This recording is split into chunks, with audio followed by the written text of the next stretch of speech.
Many years ago, Elder Mark Há E. muitos Peterson, anos, a o member elder Mark E. Peterson, do Quórum dos 12 Apóstolos, começou um discurso com o seguinte exemplo hipotético. Kenneth e sua esposa, Lucille, são pessoas boas, honestas e íntegras. No entanto, eles não vão à igreja e sentem que podem viver bem sem ela. Ensinam seus filhos a ser honestos e virtuosos e dizem a si mesmos que isso é praticamente tudo que a igreja faria por eles. E, enfim, insistem que precisam dos fins de semana para a recreação familiar e que ir à igreja, na verdade, os atrapalharia. Hoje, minha mensagem diz respeito a essas pessoas boas e religiosas que pararam de ir à igreja ou de participar dela. Quando digo igreja, incluo sinagogas, mesquitas e outras organizações religiosas. Preocupa-nos ver com a frequência e todas essas instituições têm diminuído significativamente em todo o país. Se deixarmos de valorizar nossas igrejas, por qualquer motivo que seja, ameaçamos nossa vida espiritual, e o fato de muitas pessoas se distanciarem de Deus reduz as bênçãos de Deus para nossas nações. Frequentar uma igreja e servir ativamente nela nos ajuda a ser melhores e aumentar nossa influência positiva na vida de outras pessoas. Na igreja, somos ensinados a aplicar os princípios religiosos. Aprendemos uns com os outros. Um exemplo convincente é mais poderoso do que um sermão. Somos fortalecidos por nos relacionarmos com pessoas que têm crenças semelhantes.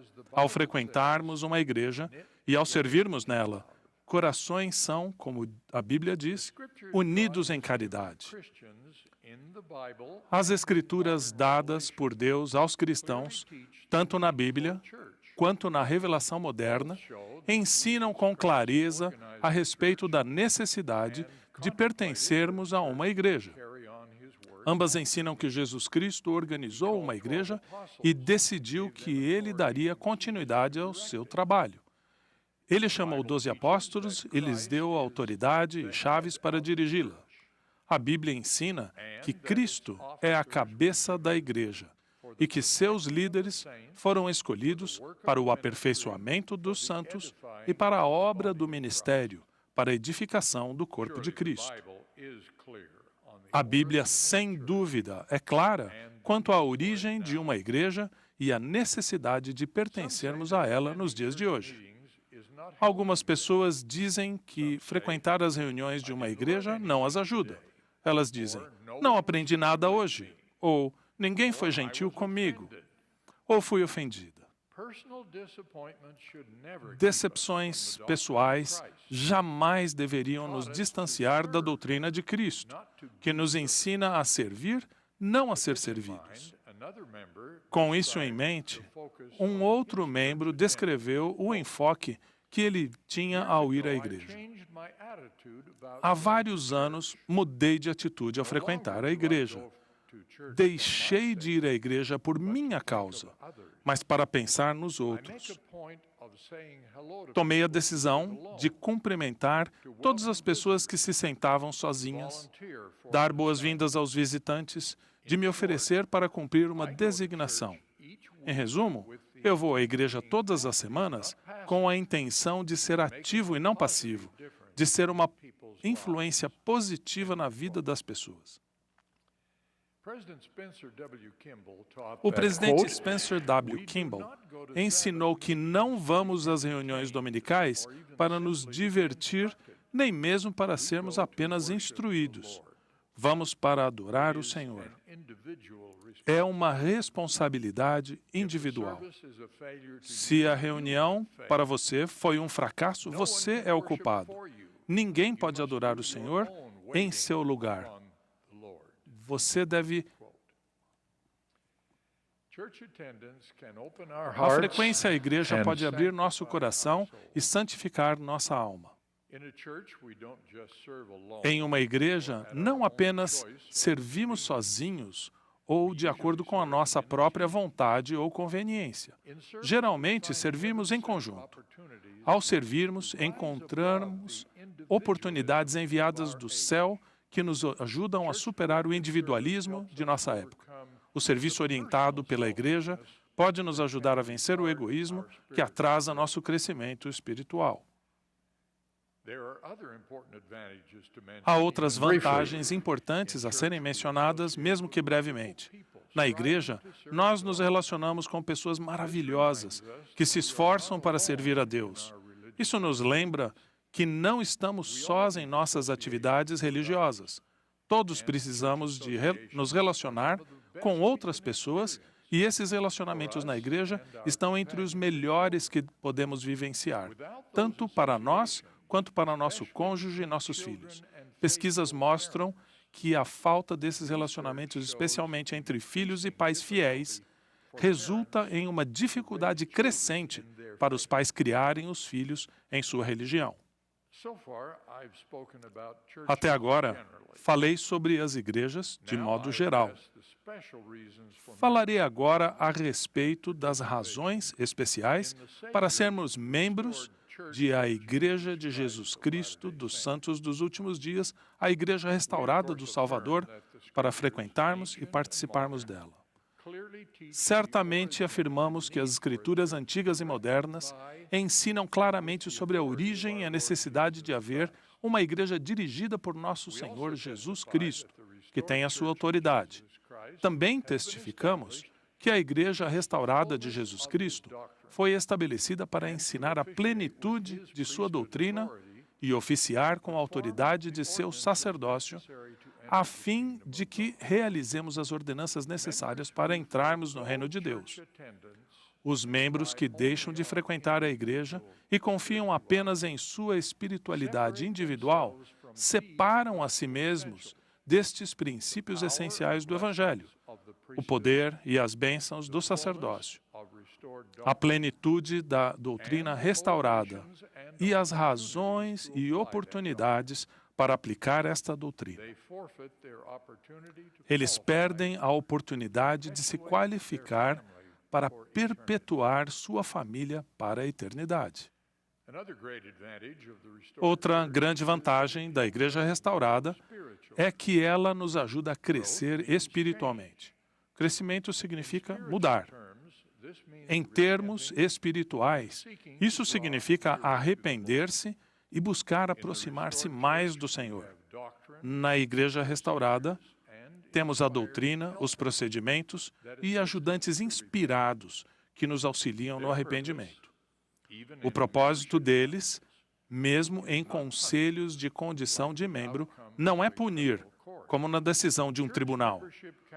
Os conselhos de situação de membro da igreja buscam, de maneira amorosa, ajudar os membros a se qualificar para a misericórdia do perdão que está disponível por meio da expiação de Jesus Cristo. A espiritualidade individual raramente pode proporcionar a motivação e a estrutura para o serviço abnegado oferecido pela Igreja Restaurada. Vemos excelentes exemplos disso nos rapazes, nas moças e nas pessoas mais velhas que deixam de lado os estudos ou aposentadoria para aceitar um chamado missionário. Eles servem como missionários a pessoas desconhecidas, em lugares diferentes, os quais não foram escolhidos por eles. O mesmo acontece com os membros fiéis, que realizam de maneira abnegada o que chamamos de trabalho do templo. Esse serviço não seria possível sem que a igreja o apoiasse, organizasse e dirigisse. A fé religiosa de nossos membros e o serviço prestado por eles na igreja os ensinam a cooperar em projetos para o bem de uma comunidade maior. Esse tipo de experiência e desenvolvimento não acontece no individualismo que é tão predominante nas práticas da sociedade atual.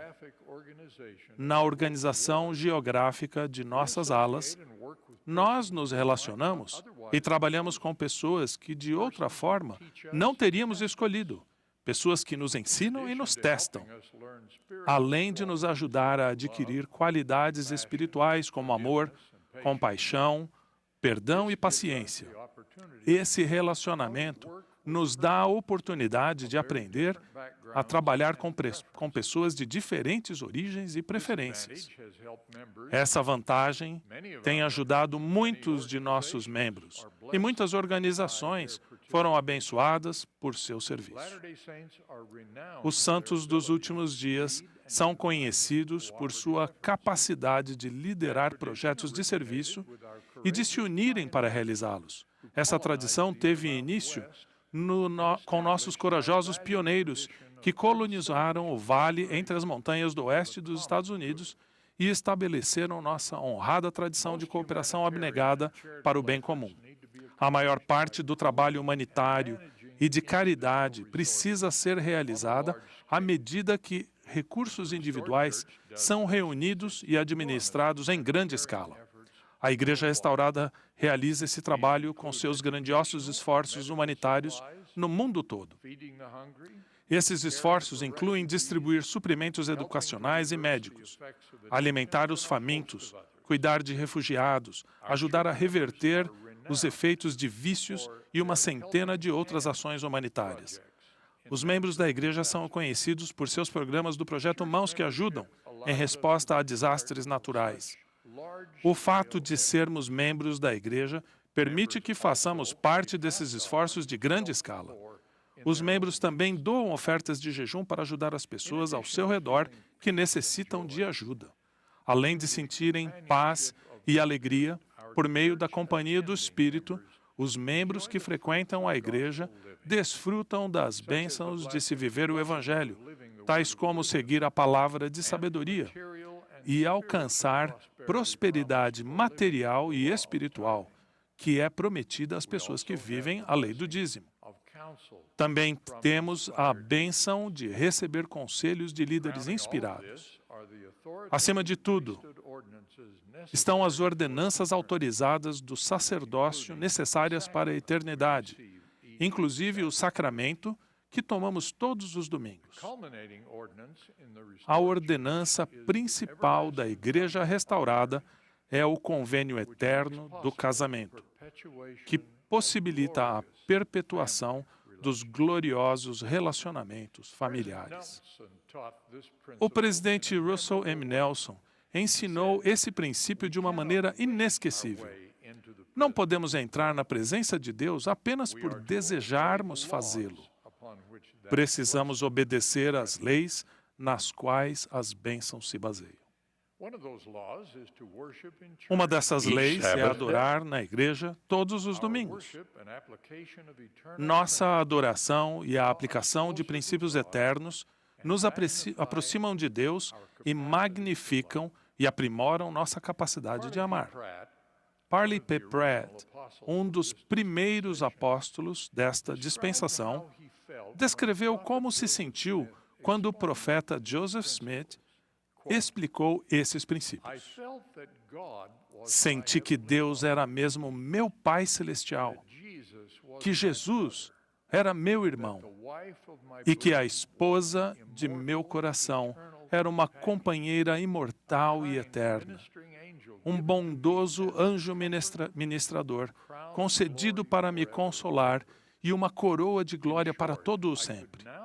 Em resumo, eu agora poderia amar com o Espírito e também com o entendimento.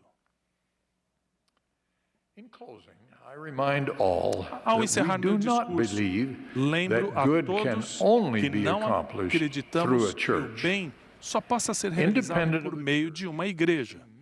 Independentemente de uma igreja, vemos milhões de pessoas apoiando e realizando inúmeras boas obras. Individualmente, os santos dos últimos dias participam de muitas delas. Vemos essas boas obras como uma manifestação da verdade eterna de que o Espírito dá luz a todo homem que vem ao mundo.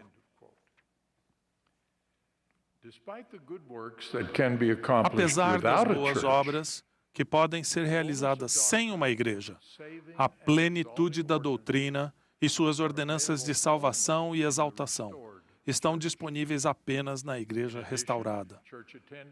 Além disso, a frequência à igreja nos dá a força e o fortalecimento da fé que advém do relacionamento com outros fiéis e da adoração com pessoas que também estão se esforçando para permanecer no caminho do convênio e ser melhores discípulos de Cristo. Oro para que todos sejamos constantes nessas experiências na igreja ao buscarmos a vida eterna, que é o maior de todos os dons de Deus. Em nome de Jesus Cristo. Amém.